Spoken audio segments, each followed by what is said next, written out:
Bulletin का आगाज करें। सबसे पहले खबर दें, हुकूमत में शामिल जमातों ने चीफ जस्टिस से इस्तीफे का मुतालबा कर दिया। इन जमातों में नून लीग, पीपल्स पार्टी, JUIF और ANP शामिल हैं। मुस्लिम लीग नून के कायद नवाज शरीफ का कहना है अदालतें कौमों को बहरानों से निकालती हैं, ना कि बहरानों में धकेलती हैं। नवाज शरीफ ने कहा चीफ जस्टिस ने ना जाने कौन सा इख्तियार इस्तेमाल करके अक्सरियती फैसले पर अकलियती राय मुस्तरद कर दी। नवाज शरीफ का कहना था मनसब और आइन की तौहीन करने वाला चीफ जस्टिस मजीद तबाही करने की बजाय फौरी मुस्ताफी हो। नवाज शरीफ ने कहा कि PTI के एजेंडे को आगे बढ़ाने वाला चीफ जस्टिस फौरी मुस्ताफी हो जाए।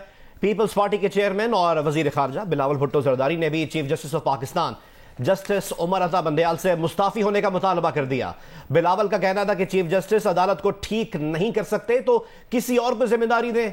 समाजी राब्ते की वेबसाइट पर ट्वीट में बिलावल भुट्टो जरदारी ने कहा कि जस्टिस अतहर मिनुल्लाह के नोट के साथ अब 4 जजेस रिकॉर्ड पर हैं। यह वाज़ेह है कि चीफ जस्टिस की राय अक़लियती फैसला है। 3 मेंबरान का फैसला इस कागज के काबिल नहीं जिस पर लिखा गया है। बिलावल भुट्टो जरदारी ने मजीद कहा कि चीफ जस्टिस अदालत को ठीक नहीं कर सकते तो किसी और को जिम्मेदारी दें। सरबरा PDM मौलाना फजल रहमान ने कहा चीफ जस्टिस ने मुतनाज़े फैसलों से सुप्रीम कोर्ट जैसे मुअज़्ज़ज़ इदारे को तकसीम किया। सुप्रीम कोर्ट को पार्लियामेंट से महाज आराई की पोजीशन पर लाकर मुल्क को बहरानों में मुब्तला किया।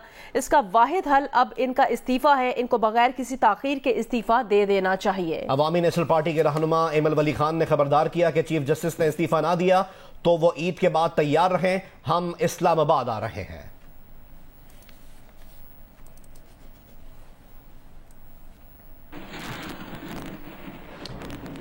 कौमी सलामती काउंसिल ने दहशतगर्दी के खिलाफ जामे ऑपरेशन की मंजूरी दे दी है। ऑपरेशन की कामयाबी के लिए सियासी, सफारती, मुआशी और समाजी अहदाफ मुकर्रर करने के लिए कमेटी तश्कील दे दी गई। कमेटी 2 हफ्तों में रिपोर्ट पेश करेगी। इलामिये में कहा गया कि दहशतगर्दों के लिए नर्म गोशा रखने की पॉलिसी से मुल्की अमन तबाह हुआ, दहशतगर्द मुनज़्ज़म हुए और दहशतगर्दी सर उठाने लगी।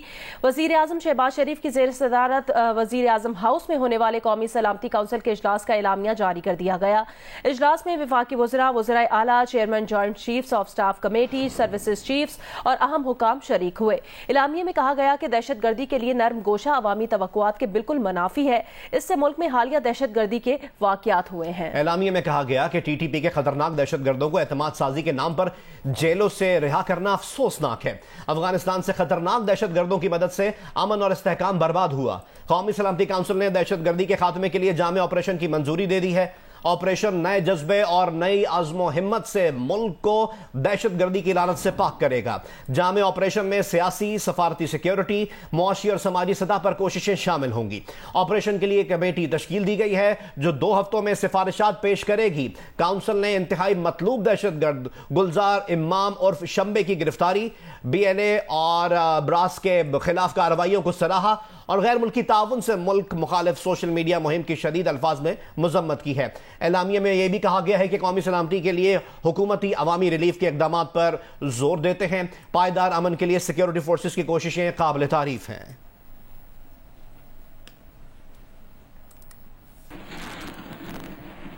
जियो न्यूज के प्रोग्राम नया पाकिस्तान में वजीर दाखिला राना सनाउल्लाह से सवाल किया गया कि क्या कौमी सलामती कमेटी में 3 रुकनी बेंच के हुक्म पर गौर हुआ।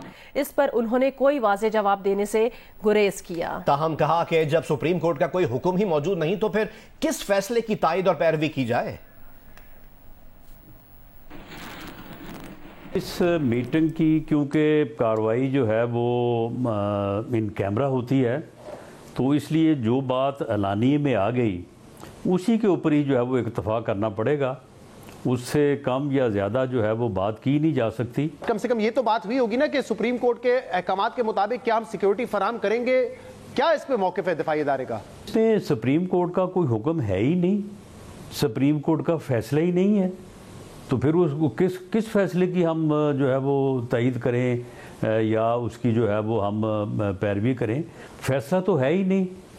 सुप्रीम कोर्ट का फैसला अगर कोई शक शुबा था भी तो वो अतर मिनल्ला साहब ने जो फैसला अपना तफसीली फ़ैसला दिया है तो उसमें सारी बात वाज़ेह हो गई है। अतर मिनल्ला साहब के फैसले के बाद चीफ इलेक्शन कमिश्नर को और इलेक्शन कमीशन को भी जो है वो अपने फैसले पे नज़रसानी करनी चाहिए, वरना वो तौहीने अदालत के मुर्तकिब हो जाएंगे क्योंकि फैसला तो 4-3 का है। 90 दिन में इलेक्शन नहीं हो सकते, ये पत्थर पे लकीर है, ये हकीकत है कि 90 दिन में इलेक्शन हुआ। अब 90 दिन की जान छोड़ें। अब वफाकी वजीर एहसन इकबाल ने कहा, तालिबान के लिए नर्म गोशे की पॉलिसी के सियासी हिदायतकार इमरान खान थे। जियो न्यूज़ के प्रोग्राम आज शाहजेब खानजादा के साथ में बातचीत करते हुए उन्होंने कहा, इमरान खान ने तालिबान से नरमी की पॉलिसी ये सोचकर इख्तियार की कि उनके जरिए वो अगले इंतखाबात में अपने मुखालिफिन को मुहिम चलाने से रोकेंगे। इस पॉलिसी के पीछे इमरान का शैतानी मंसूबा था ताकि इलेक्शन में उन्हें आसान रास्ता मिले। आज आपका इजलास हुआ कौमी सलामती कमेटी का, जिसमें कलअदम टीटीपी से नर्म गोशे पर मबनी पॉलिसी अवामी तवक्कात के मुनाफी, दहशतगर्दों को बिला रुकावट वापस आने की इजाजत दी गई, खतरनाक दहशतगर्दों को एतमाद साजी के नाम पर जेलों से रिहा किया गया। ये इमरान खान की हुकूमत में हुआ। इसकी जो पॉलिटिकल डायरेक्शन है, चीफ एग्जीक्यूटिव इमरान खान थे। इमरान खान साहब ये चाहते थे कि इन अनासिर को वो खैबर पख्तूनख्वा में लेकर आएंगे और इनके जरिए अगले इलेक्शन में वो अपने मुखालफिन को कैंपेन करने से रोकेंगे। इस पॉलिसी के पीछे एक सिनिस्टर पॉलिटिकल डिजाइन था इमरान खान साहब का। वो अपने मुखालफिन को अगले इंतखाबात में दबाव में लाकर चाहते थे कि उनको एक तकरीबन आसान रास्ता मिले। पंजाब और खैबर पख्तूनख्वा में इलेक्शन का खुद नोटिस 4-3 से मुस्तरद हुआ। जस्टिस यहया अफरीदी, जस्टिस जमाल मंदुखैर और जस्टिस मंसूर के बाद सुप्रीम कोर्ट के जस्टिस अतहर मिनुल्लाह ने भी अपना तफसीली नोट जारी कर दिया। तफसीलात जानते हैं इस रिपोर्ट में।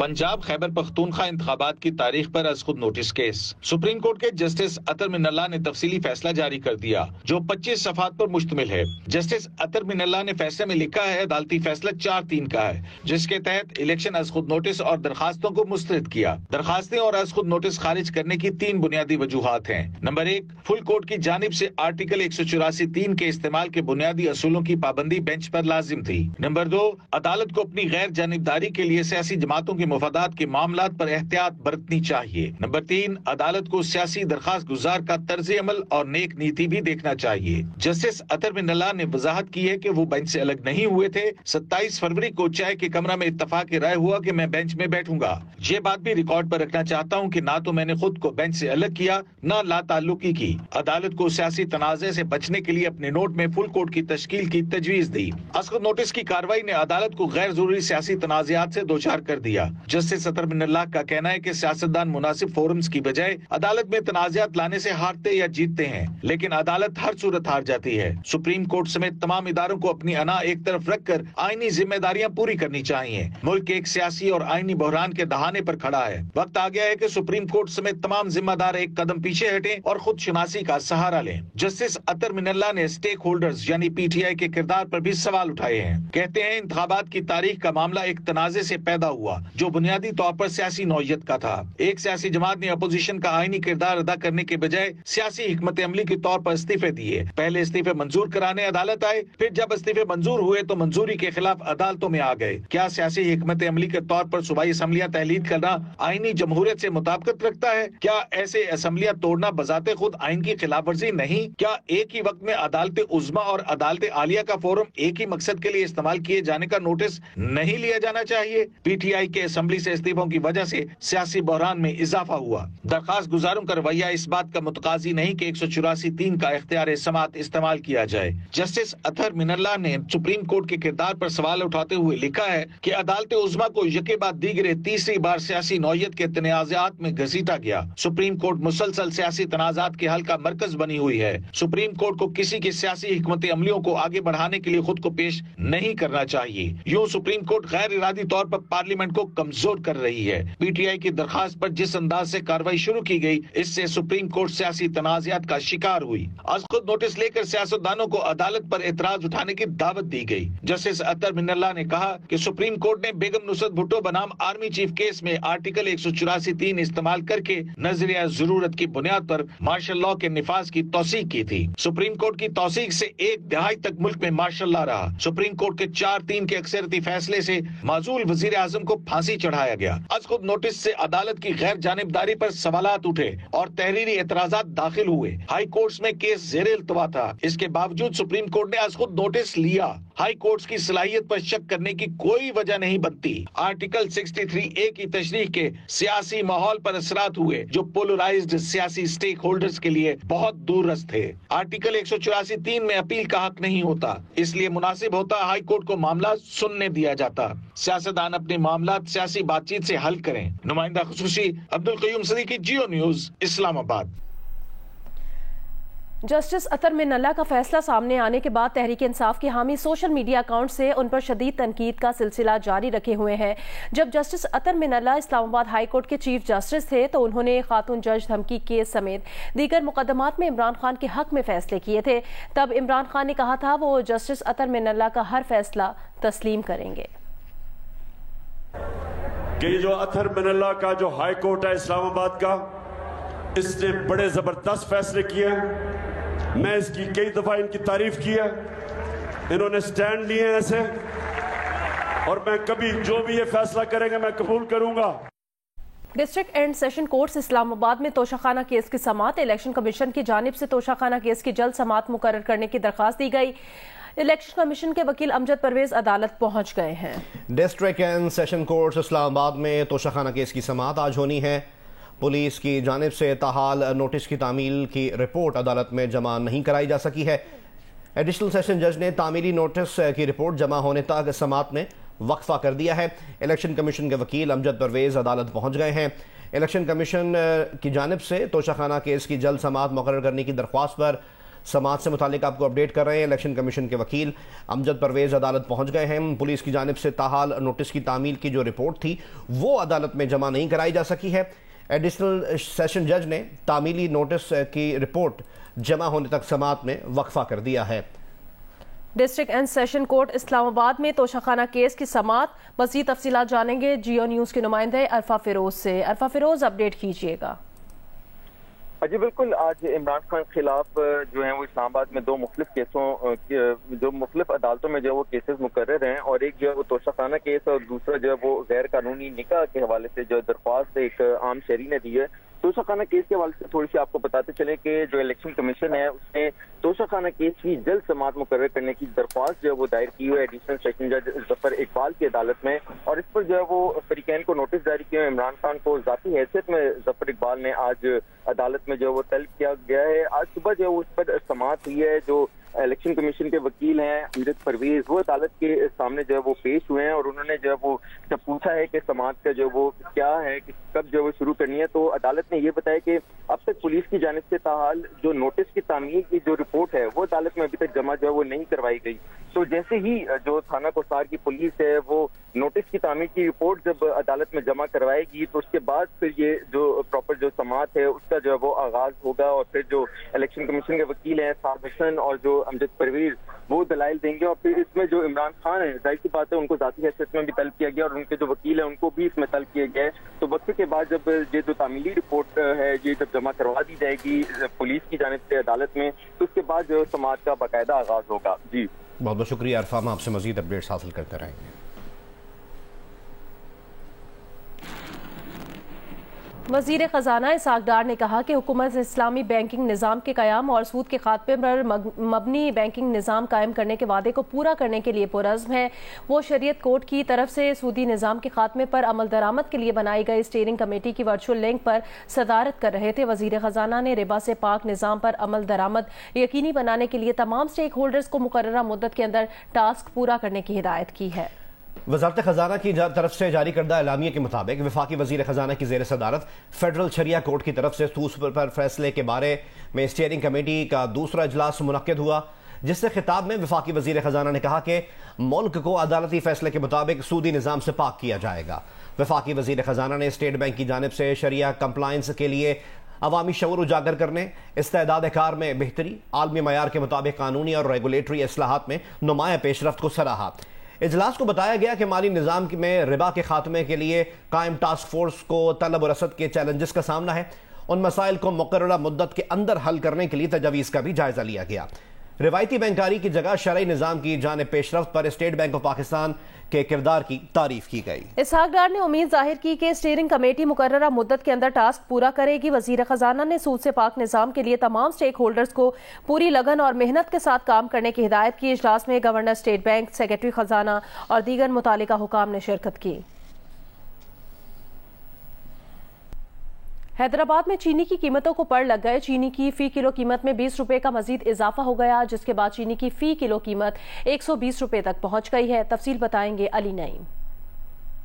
जी बिल्कुल, दीगर अशिया खुर्दनोश की तरह एक बार फिर चीनी की कीमतों में भी इजाफा हो गया है। मैं इस वक्त हैदराबाद में फ़कीर का पेड़ मार्केट के मकाम पर मौजूद हूँ, जहाँ पर इस वक्त परचून की शॉप्स के ऊपर तकरीबन तमाम ही दुकानों के ऊपर चीनी की कीमत 120 रुपये किलो हो चुकी है, जो आपसे कुछ रोज़ कबल तक 100 रुपये किलो में फ़रोख्त की जा रही थी।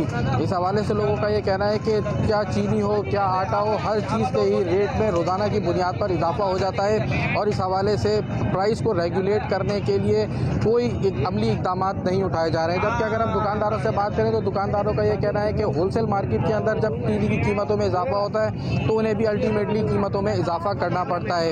इस वक्त चीनी की कीमत 120 रुपये किलो हो चुकी है, जिसकी वजह से शहरियों को परेशानी का सामना है। माह रमज़ान है, चीनी का इस्तेमाल भी ज़्यादा है, मशरूबात के अंदर भी और दीगर फूड चाट हो या दीगर लवाजमात हो, उसके लिए भी चीनी का इस्तेमाल बढ़ जाता है और ऐसे ही चीनी की कीमतों में इजाफे के सबब लोगों को परेशानी का सामना करना पड़ रहा है और लोगों का ये कहना है कि चीनी की कीमतों को कम करने के लिए हुकूमत को चाहिए कि अमली इक़दाम उठाए। जी, पेशावर में माह सयाम के दौरान महंगाई का जिन बोतल में बंद नहीं किया जा सका। दुकानदार सरकारी निर्खनामे के बरक्स अशिया मनमानी कीमतों पर फरोख्त कर रहे हैं। शहरियों ने हुकूमत से महंगाई कम करने के लिए अमली इक़दाम का मुतालबा किया है। दूसरी जानिब जिला इंतजामिया का कहना है कि गिरा फरोशों के खिलाफ कार्रवाइयों के दौरान सैकड़ों अफराद को गिरफ्तार किया गया है। शीबा हैदर हमें रिपोर्ट करेंगी।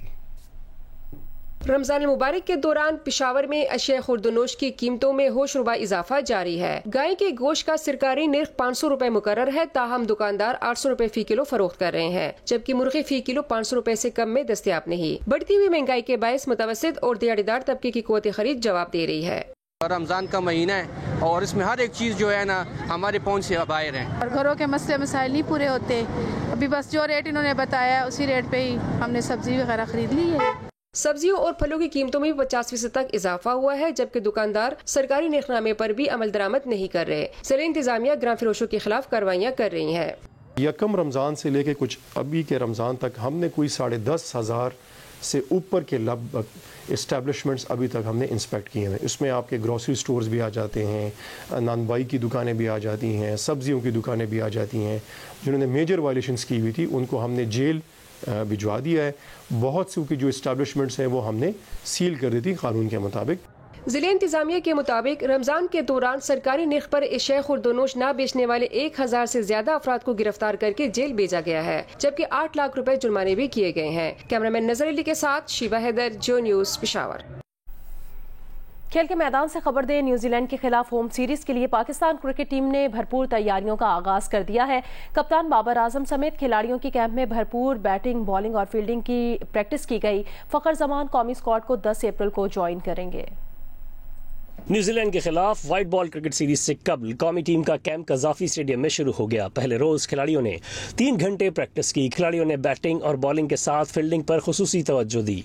इससे कबल खिलाड़ियों ने वार्म अप के लिए फुटबॉल भी खेली। कैंप के चौथे रोज 10 अप्रैल को कजाफी स्टेडियम में इंट्रा स्क्वाड प्रैक्टिस मैच भी खेला जाएगा। पाकिस्तान टीम के हेड कोच ग्रांट बेडबर्न और बैटिंग कोच एंड्रयू प्योटिक 11 अप्रैल को टीम ज्वाइन करेंगे। पाकिस्तान और न्यूजीलैंड के दरमियान 5 T20 मैचेस पर मुश्तमिल सीरीज का पहला मैच 14 अप्रैल, जबकि दूसरा और तीसरा T20 15 और 17 अप्रैल को लाहौर में खेला जाएगा।